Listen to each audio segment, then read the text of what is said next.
और जनपद के मेरे सभी उपस्थित बहनों और भाइयों, बाबा तालेश्वर नाथ की इस पावन धरा को नमन करते हुए आप सभी संत कबीर नगर वासियों को आज 1500 करोड़ रुपए से अधिक की इन परियोजनाओं के लिए मैं हृदय से बधाई देता हूं। आप सबके प्रति अपनी शुभकामनाएं भी व्यक्त करता हूं। बहनों और भाइयों, आज हमारा देश बदल चुका है। एक नए भारत का हम दर्शन कर रहे हैं। एक भारत जो एक भी है, श्रेष्ठ भी है। एक ऐसा भारत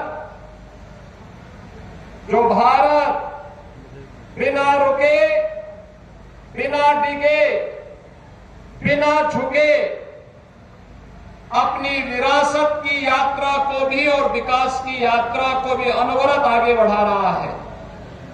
भारत की इस अनवरत चलने वाली यात्रा के कारण ही देश के यशस्वी प्रधानमंत्री श्री नरेंद्र मोदी जी ने भारत के सामने एक लक्ष्य तय किया है। 2047 में भारत को दुनिया की सबसे बड़ी ताकत के रूप में स्थापित करना है और भारत इस विजन के अनुरूप अपने आप को स्थापित तब कर पाएगा, बहनों और भाइयों, जब 140 करोड़ का भारतवासी एक स्वर में स्वर मिला करके विकास के लिए अपने अपने क्षेत्र में ईमानदारी पूर्वक प्रयास करेगा। सामूहिक ताकत का एहसास जब होता है तब परिणाम आता है और उसी परिणाम को लाने के लिए जमीनी स्तर पर उतर करके हमारे जनप्रतिनिधि कार्य कर रहे हैं। इसी के लिए भारत के अंदर लोकतांत्रिक व्यवस्था के अंदर ग्राम पंचायतें, क्षेत्र पंचायतें, जिला पंचायतें, नगर निकाय, विधायक, सांसद, ये सभी लोग इसी व्यवस्था के साथ जुड़ करके प्रशासन के साथ तालमेल बिठा करके विकास की योजनाओं को आगे बढ़ाने का कार्य कर रहे हैं। याद करिए, आज से 10 वर्ष पहले का भारत, लोगों को विश्वास नहीं होता था, लोगों को विश्वास नहीं होता था कि भारत भी अपने इस गौरव के साथ सीना तान करके खड़ा हो पाएगा। लोगों को विश्वास नहीं हो पाता था कि हम भी वर्ल्ड क्लास इंफ्रास्ट्रक्चर के रूप में हमारे पास हाईवे होंगे, एक्सप्रेसवे होंगे। लोगों को विश्वास नहीं होता था हमारे पास भी वर्ल्ड क्लास इंफ्रास्ट्रक्चर होगा, हाईवे, रेलवे, मेट्रो, वाटरवे या फिर एयरवे, ये हमारे पास भी दुनिया की तरह होगा। एक कल्पना थी, लेकिन आज इसका साकार रूप हम सबको देखने को मिल रहा है, सबको मिल रहा है। आज आपको पूर्वांचल एक्सप्रेसवे का लिंक एक्सप्रेसवे अंबेडकर नगर को, संत कबीर नगर को, गोरखपुर को जोड़ते हुए आज उसकी बेहतरीन कनेक्टिविटी दे रहा है। भारत का सबसे बड़ा एक्सप्रेसवे का नेटवर्क यूपी के पास, रेलवे का सबसे बड़ा नेटवर्क यूपी के पास, मेट्रो सबसे अधिक सिटी में चलाने वाला राज्य उत्तर प्रदेश और देश का सबसे बड़ा एक्सप्रेसवे का नेटवर्क भी हमारे पास है। तो देश का पहला वाटरवे और देश का पहली रैपिड रेल भी उत्तर प्रदेश के द्वारा संचालित हो रही है। बहनों और भाइयों, ये प्रयास करने से होता है। याद करिए, कोई सोचता था 10 वर्ष पहले अयोध्या में रामलला का भव्य मंदिर बन पाएगा।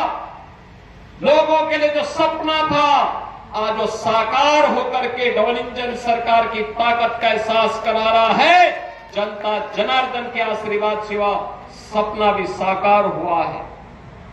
कोई सोचता था 10 वर्ष पहले काशी में काशी विश्वनाथ धाम इतना भव्य बन पाएगा, लेकिन आज वह भी मूर्त रूप ले चुका है।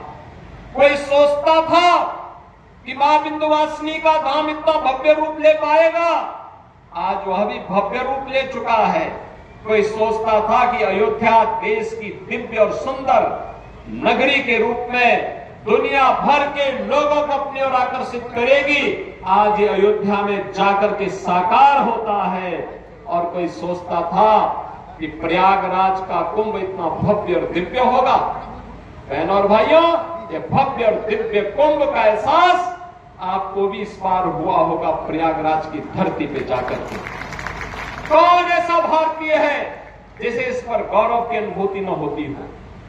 और उसी भव्य और दिव्य करने के क्रम में हमने विगत कालखंड में मध्यकालीन संसिद्ध संत और मध्यकालीन व्यवस्था की रूढ़िवादिता पर प्रहार करने वाले संत कबीर की पावन महापरिनिर्वाण स्थली के सुंदरीकरण के कार्य को एक भव्य रूप देने का काम इसी खलीलाबाद में हम लोगों ने किया था। बहनों और भाइयों, आज मुझे बाबा तामेश्वर नाथ की इस पावन धरा पर आने का अवसर प्राप्त हो रहा है। मैं धन्यवाद दूंगा यहाँ के जनप्रतिनिधियों को और यहाँ के जिला प्रशासन को कि उन्होंने बाबा की इस धरती पर आज का कार्यक्रम यहाँ पर आयोजित करने का अवसर प्राप्त हुआ। मेरी बहुत दिनों से इच्छा थी कि मैं यहाँ पर बाबा के दर्शन करने के लिए आऊं। बहुत सारे लोग बोलते थे, मिश्रा जी, इंद्रजीत मिश्रा जी बोलते थे, अष्टभुजा शुक्ला जी कभी कभी जब मिलते हैं, वैसे उनसे मिलना बहुत कठिन हो जाता है। शुक्ला जी का मिलना तो बहुत कठिन होता है, साल में एक आध बार कभी मिल गए तो मिल गए, लेकिन अक्सर जब मिलते थे तो कहते थे कि कभी बाबा तामेश्वर की धरती पे भी आना चाहिए, तामेश्वर नाथ की धरती पर।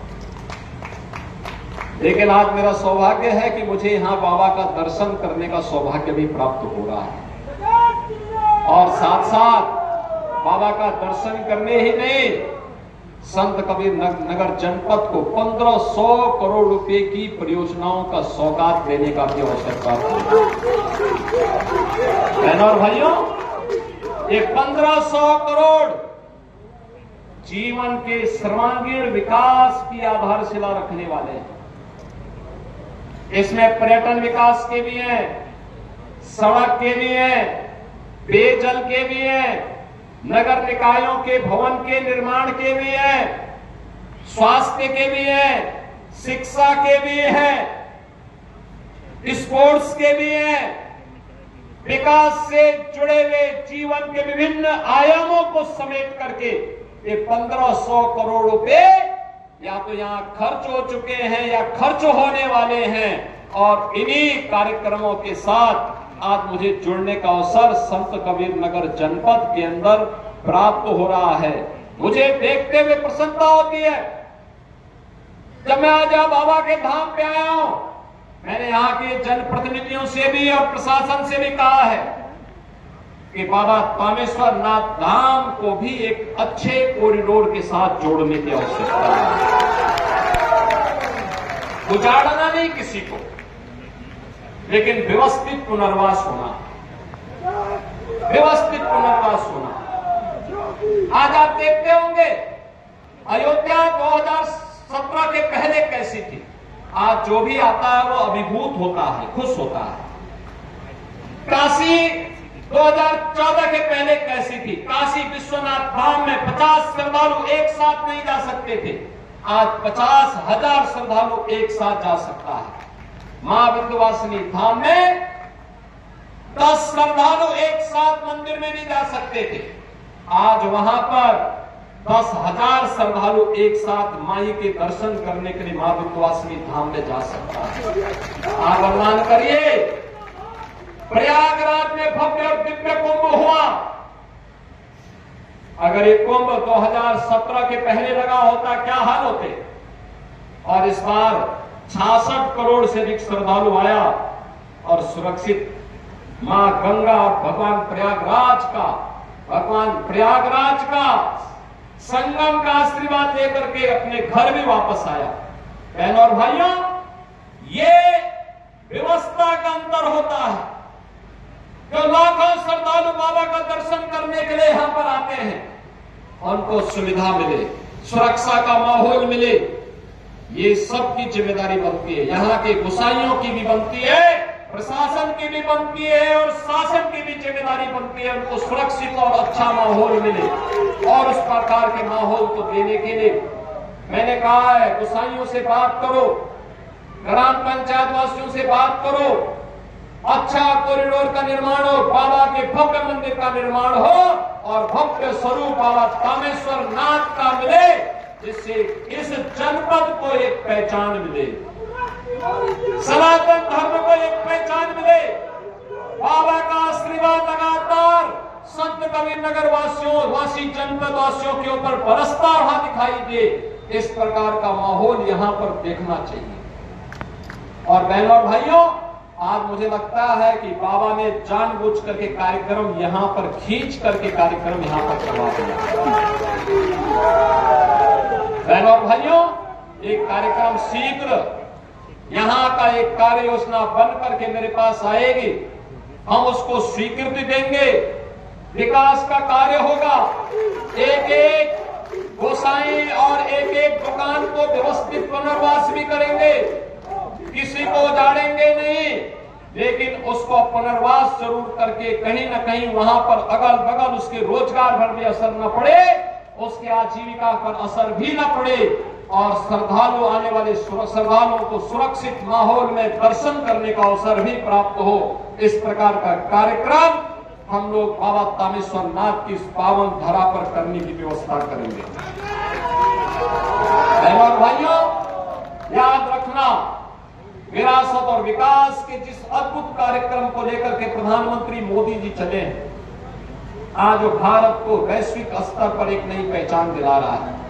ये नया भारत है, ये नया भारत दुनिया के अंदर, पूरी दुनिया के अंदर अपनी ताकत का एहसास करा रहा है और उसी ताकत का एहसास कराने का परिणाम है।